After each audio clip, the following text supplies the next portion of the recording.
students, I am your tutor and today I am going to start the next topic.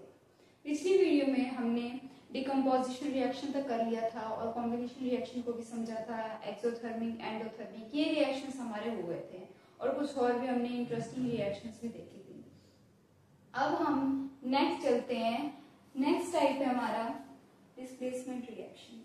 Displacement reaction जैसे कि नाम से ही clear है कि ये डिस्प्लेस करेगा। डिस्प्लेस करेगा मतलब इसमें एलिमेंट्स एक दूसरे को डिस्प्लेस करेंगे। डिस्प्लेसमेंट रिएक्शन में ज्यादातर क्या होता है कि एक जो मोर रिएक्टिव एलिमेंट है, ज्यादातर नहीं होता ये है कि डिस्प्लेसमेंट रिएक्शन में मोर रिएक्टिव एलिमेंट डिस्प्लेस कर देता है लेस रिएक्टिव एलिमेंट को। फॉर एग्जाम्पल आपके बुक में एक एक्टिविटी दी हुई है जिसमें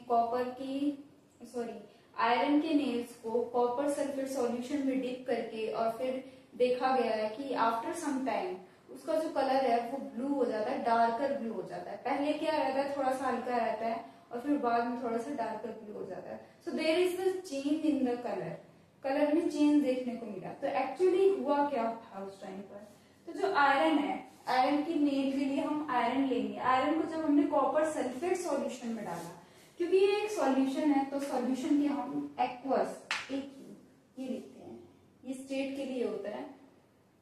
तो आयरन को जब हमने कॉपर सल्फेट सॉल्यूशन में डाला तो क्योंकि जो आयरन है वो ज्यादा रिएक्टिव है कॉपर से, it's reactivity is more than copper, इसलिए ये डिस्प्लेस कर देता है कॉपर को और फिर यहाँ आ जाता है कॉपर की जगह पे यहाँ पर क्या आ जाता है आपका फेरस सल्फेट आ जाता है। फेरस मतलब आयरन आ जाता है और कॉपर अलग निकल जाता है। तो ये रिएक्शन क्या है, डिस्प्लेसमेंट रिएक्शन का एग्जाम्पल है। हुआ क्या होगा इसमें आपको पता है, इस कैसे हुआ होगा, जैसे इसका चार्ज कितना है कॉपर का +2, कॉपर का चार्ज +2, चार्ज पता होना चाहिए आपको जब रिएक्शन से आते होंगे। सल्फेट का होता है -2, इसलिए दोनों आपस में कैंसिल हो गए, +2 -2 CuSO4 आ गया। और इसका कितना होता है, इसका भी +2 होता है, इसलिए जब इसने इसको डिस्प्लेस किया तो ये फेरस सल्फेट FeSO4 इसके साथ इसने रिएक्ट किया था और आपके पास ये आ गया। अंडरस्टूड। नेक्स्ट केस में एक और एग्जांपल है, बहुत इजी है। जैसे आयरन कॉपर से ज्यादा रिएक्टिव है, in the same way zinc is more reactive than copper, zinc is also more reactive than copper. तो जिंक भी इजीली इसको क्या कर सकता है, डिस्प्लेस कर सकता है। यही अगर आप लेड का एग्जांपल लेंगे कॉपर क्लोराइड के साथ तो वही होगा कि जो लेड है वो कॉपर को डिस्प्लेस कर देगा, क्योंकि लेड भी क्या है, ज्यादा रिएक्टिव है एज कम्पेयर टू कॉपर। तो डिस्प्लेसमेंट रिएक्शन में आपको ये पता होना चाहिए कि कौन ज्यादा रिएक्टिव है, कौन कम रिएक्टिव है। अगर ज्यादा रिएक्टिव होगा तभी डिस्प्लेसमेंट कर पाएगा, नहीं होगा तो नहीं कर पाएगा डिस्प्लेसमेंट। ये आपकी डिस्प्लेसमेंट रिएक्शन थी। अब एक और होती है डबल डिस्प्लेसमेंट रिएक्शन। डबल मतलब दो एलिमेंट आपस में डिस्प्लेस होने वाले हैं। यहाँ पर सिर्फ आयरन डिस्प्लेस हो रहा था कॉपर की जगह, यहाँ जिंक हो रहा था। डबल में दो होते हैं, जैसे कि आपके पास एग्जांपल है Na2SO4 BaCl2। अगर आप ध्यान से इस एग्जांपल को देखेंगे तो SO4 सेम है, लेकिन जो Ba है इन दोनों ने आपस में डिस्प्लेसमेंट की है, आपस में इंटरचेंज हो गए, उसके बाद ये बने हैं। अब क्वेश्चन ये उठता है कि यहाँ पे Na2SO4 है तो यहाँ BaSO4 क्यों आया, Ba2SO4 क्यों नहीं आया। तो आपको ये पता होना चाहिए कि इनके जो चार्जेस है उनकी वजह से ऐसा हुआ है। Na जो सोडियम होता है, Na होता है, उसका कितना चार्ज होता है, उसको +1 चार्ज होता है, इसका होता है -2। इसका मतलब यहाँ पर Na positive has reacted with SO4 2 negative. Ion को ऐसे रिप्रेजेंट करेंगे, सल्फेट वाले आयन को। इन दोनों ने आपस में रिएक्शन करी तो इसका जो 2 वाला चार्ज है ये इसके साथ ऐसे क्रॉस मल्टीप्लाई किया, इसका 1 होता है, ये इसके साथ आएगा, ये इसके साथ आएगा, इसलिए Na2SO4। BaCl2 क्यों आया, वही यहाँ पर जो बेरियम है इसका +2 चार्ज है और जो क्लोरीन है इसका -1 है। ये इंटरचेंज उल्टा होता है, यहाँ पर इसका +2 है इसलिए इसका -1 है, इसलिए यहाँ पे कोई भी 1 या 1 तो लिखोगे नहीं, 1 लिखोगे तभी बात एक ही है, 1 लिखते ही है। इसका 2 है इसलिए Cl2 आया है। जब डिस्प्लेसमेंट हुई तो इसका जो Na पॉजिटिव है, इसका पॉजिटिव ये पॉजिटिव वाला है और ये नेगेटिव वाला है, तो पॉजिटिव वाला नेगेटिव वाले के साथ रिएक्ट करेगा तो Na पॉजिटिव रिएक्ट करेगा Cl नेगेटिव के साथ। ये कैसे होता है, ये Cl नेगेटिव आयन की तरह होता है। तो Na पॉजिटिव यहाँ पर रिएक्ट करता है Cl नेगेटिव के साथ और आपको क्या मिलता है, NaCl। अंडरस्टूड? क्योंकि यहाँ का दोनों का चार्ज क्या हो गया, कैंसिल हो गया। अब यहाँ पर BaSO4 कैसे है, वही बात हो गई, इसका -2 चार्ज है, इसका +2 चार्ज है, आपस में कैंसिल BaSO4। समझ में आ गया? तो ये थी double displacement reaction. I hope आपको ये रिएक्शन समझ में आ गई होगी। अब हमारा जो नेक्स्ट टॉपिक है वो होगा oxidation and reduction. Oxidation and reduction ये दोनों क्या होते हैं, टाइप्स ऑफ रिएक्शन में आगे हम पढ़ते हैं। ऑक्सीडेशन में क्या होता है, जैसे कि इसके नेम में ही है ऑक्सीडाइज, अगर आप इसको ब्रेक करोगे तो आपको मिलेगा ऑक्सीडाइज। ऑक्सीडाइज का मतलब यहाँ पर क्या हो गया, ऑक्सीजन से। ऑक्सीजन का मतलब ये हुआ कि इस रिएक्शन में जब हम कोई भी चीज ऑक्सीडाइज कब होती है, जब उसमें ऑक्सीजन ऐड हो जाता है। तो वो रिएक्शन जिसमें एडिशन ऑफ ऑक्सीजन होता है उसे हम क्या कहते हैं, ऑक्सीडेशन। एक और चीज, हम ऑक्सीडेशन को हाइड्रोजन से भी कनेक्ट कर सकते हैं। मींस ऑक्सीडेशन में अगर रिमूवल ऑफ हाइड्रोजन हो रहा है तो भी वो ऑक्सीडेशन रिएक्शन होगी, और अगर एडिशन ऑफ ऑक्सीजन हो रहा है तो भी वो ऑक्सीडेशन रिएक्शन होगी। फर्स्टली आपको ये याद रखना है कि इसमें ऑक्सीजन की एडिशन होती है। जैसे कि इसमें कॉपर ने ऑक्सीजन के साथ रिएक्ट किया तो ऑक्सीजन के साथ इसकी एडिशन हुई और इन दोनों ने मिलकर एक नया कंपाउंड बनाया। फिर अब इस रिएक्शन को आप बैलेंस कर सकते हो, जैसे इसमें 2 ऑक्सीजन है और यहाँ पर ऑक्सीजन सिर्फ 1 है, तो 2 करने के लिए हम आगे 2 से मल्टीप्लाई कर देंगे, तो कॉपर भी 2 हो गया, यहाँ पर कॉपर 1 ही है तो यहाँ पर भी हम 2 आगे मल्टीप्लाई कर देंगे, तो ये क्या हो जाएगी, एक बैलेंस्ड ऑक्सीडेशन रिएक्शन हो गई। तो ऑक्सीडेशन रिएक्शन समझ में आ गई। रिडक्शन में क्या होता है, जैसे ऑक्सीडेशन में ऑक्सीजन का रोल होता है वैसे रिडक्शन में हाइड्रोजन का रोल होता है। तो addition of hydrogen to a compound is called reduction reaction. Reduction में आप देख रहे हैं कि हाइड्रोजन ऐड हो गया, हाइड्रोजन जब आया तो यहाँ से ऑक्सीजन के साथ रिएक्ट करके ये H2O निकल गया और कॉपर अलग हो गया।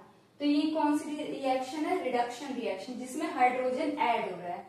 और अगर ऑक्सीजन के रिस्पेक्ट में अगर आप देखेंगे तो रिडक्शन में ऑक्सीजन का रिमूवल भी हम कह सकते हैं। तो आप रिडक्शन को कैसे कहेंगे, एडिशन ऑफ हाइड्रोजन और रिमूवल ऑफ ऑक्सीजन, तो ये रिडक्शन रिएक्शन। और ऑक्सीडेशन में क्या है, एडिशन ऑफ ऑक्सीजन और रिमूवल ऑफ हाइड्रोजन। अब एक रिएक्शन होते हैं जिसमें रिडक्शन भी होता है और ऑक्सीडेशन भी होता है। जब ये दोनों प्रोसेस साथ में हो रहे होते हैं तो हम उसे कहते हैं रिडॉक्स रिएक्शन।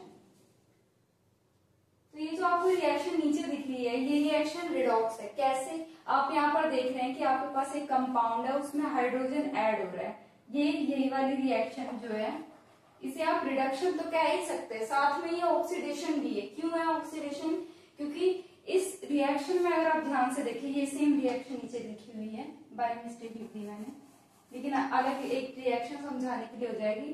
तो इसमें क्या है, एक तो हाइड्रोजन ऐड हो रहा है, किसमें, ऑक्सीजन में। अगर आप ठीक से देखेंगे तो हाइड्रोजन में जैसे हाइड्रोजन ऐड हो रहा है ऑक्सीजन में, हम ये भी कह सकते हैं कि ऑक्सीजन ऐड हो रहा है किसमें, हाइड्रोजन में। तो यहाँ पर ऑक्सीडेशन भी हो रहा है, एडिशन ऑफ, सॉरी एक और बात देख लेते हैं इसको, यहाँ पर रिडक्शन भी हो रहा है। रिडक्शन कैसे, ये जो COO है ये रिड्यूस हो रहा है Cu में। मैंने कहा था कि जैसे ये रिड्यूस हो रहा है तो ये कौन सी रिएक्शन हो गई, रिडक्शन, क्योंकि ऑक्सीजन रिमूव हो रहा है और ऑक्सीजन रिमूव होना भी क्या होता है, रिडक्शन रिएक्शन। और अगर हम हाइड्रोजन को देखें तो हाइड्रोजन में ऑक्सीजन ऐड हो रहा है, तो ऑक्सीजन जब ऐड हुआ तो ये क्या बन गया, H2O, और ऑक्सीजन का एडिशन है, इसका मतलब ये क्या, कौन सी रिएक्शन को रिप्रेजेंट कर रहा है, ऑक्सीडेशन रिएक्शन। तो ऑक्सीडेशन भी हो गया और रिडक्शन भी हो गया। इसका जब हम हाफ हाफ लेते हैं, जैसे यहाँ से RED लेंगे, RED लिया हमने फर्स्ट सिर्फ, और यहाँ पर हम लेंगे OX, तो ये कौन सी रिएक्शन हो गई, रिडॉक्स रिएक्शन, जिसमें ऑक्सीडेशन भी होता है और रिडक्शन भी होता है। ये दोनों रिएक्शन मिलकर क्या बनाती है, रिडॉक्स रिएक्शन।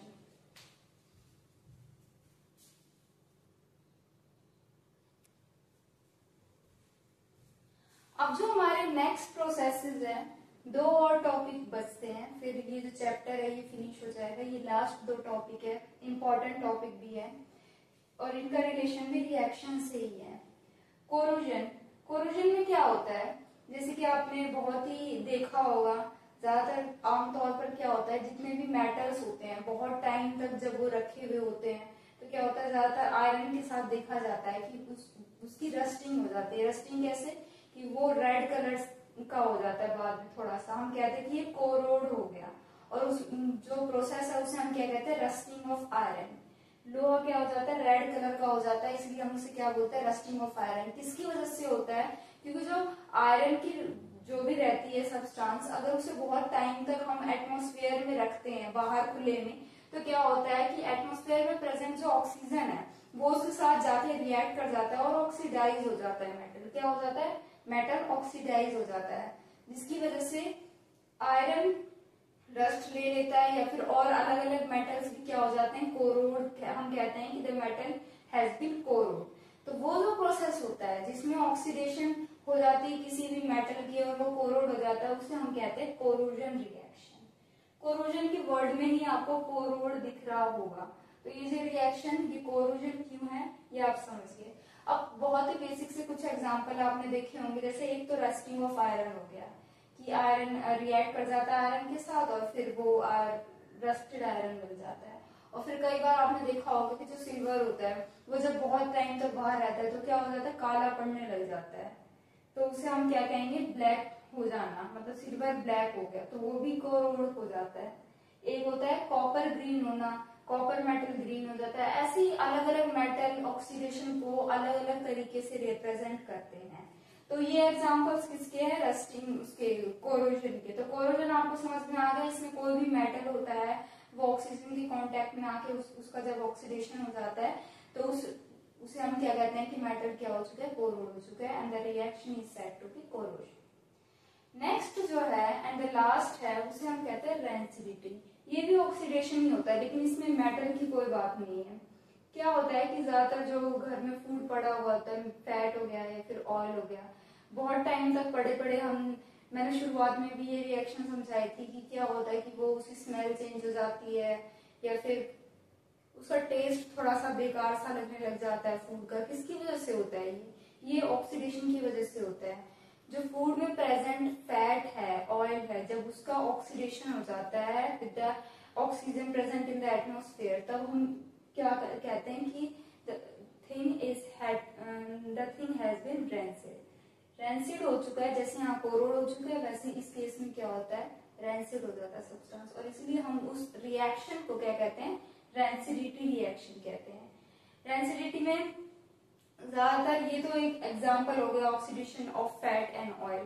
तो अगर ऑक्सीडाइज हो गया तो अब हम कुछ मेजर्स की भी बात कर लेते हैं कि किस तरीके से हम रेंसिडिटी को प्रिवेंट कर सकते हैं।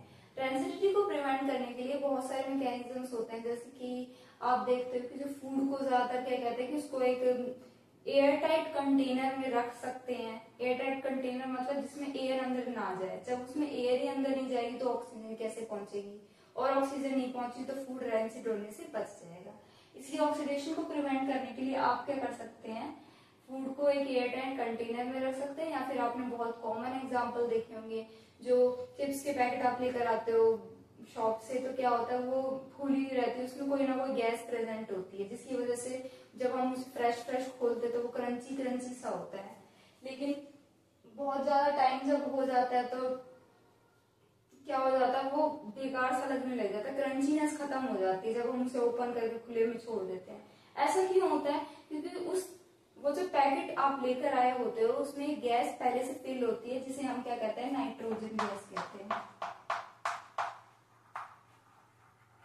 ये नाइट्रोजन गैस उस चिप्स जो भी है, चिप्स को प्रिवेंट करते हैं ऑक्सीडेशन से, उसको रेंसिड होने से बचाते हैं।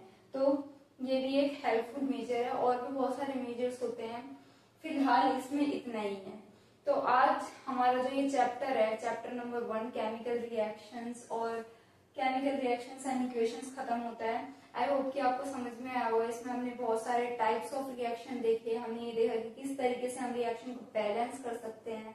मेजरली तो हमने बहुत सारे रिएक्शंस देखी है, रिएक्शन के टाइप्स भी देखे हैं। आई होप आपको समझ में आ गया होगा। अब जब हम नेक्स्ट वीडियो में मिलेंगे तो हम नेक्स्ट चैप्टर करेंगे। Thank you.